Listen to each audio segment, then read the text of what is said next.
I married my first love and longtime boyfriend 5 years ago. My husband and I had a very happy and blissful marriage, despite the fact that we remained childless. I couldn't ask for a better husband because he is perfect. He is good-looking, good-natured, funny, and hardworking, but most of all, he loved me with all of his heart. He would always give me flowers and cook delicious dinners. We both promised that we will be together forever, but he broke that promise. He was diagnosed with cancer back in 2020.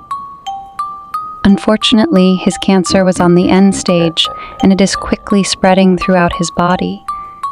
He's got a couple of months left, the doctor said. I was devastated with the news. I couldn't and wouldn't accept it, but my weak husband still thinks of my well-being instead of his own. He would cheer me up and promise me that he will always be with me, no matter what. He won't leave me, he said. I cried hard when I heard this.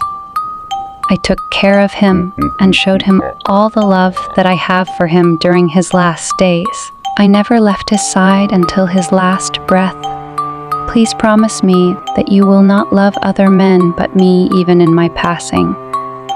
Promise me that you will love no one else. I could never bear that, he said in a soft tone before he died. It's been 3 years since he died. It was the hardest 3 years of my life. I haven't been the same before. I stayed at home day and night to break down and cry. I started drinking. I got depressed. I even ignored the people who cared for me. And then one day a childhood friend came by to visit me. His name is Richard. He took care of me and started visiting me every day. He would bring me food and would tidy the house for me. He did everything to cheer me up.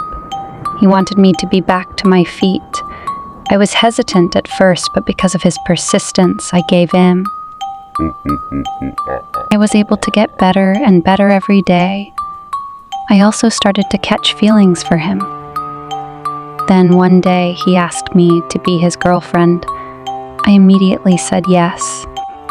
It was a happy day for me. New day, new beginning. I can't dwell on the last forever.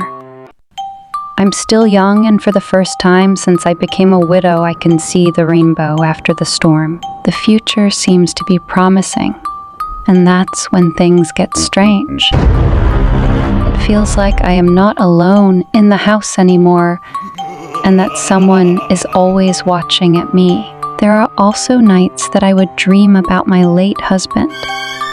It's always the same dream over and over again.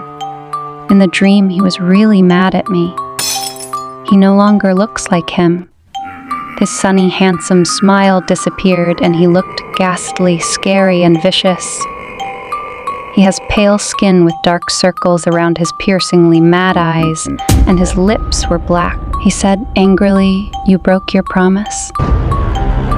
I would beg him to forgive me and let me be happy, but he ignored me. He then reached out for my neck and squeezed it hard until I could no longer move and breathe.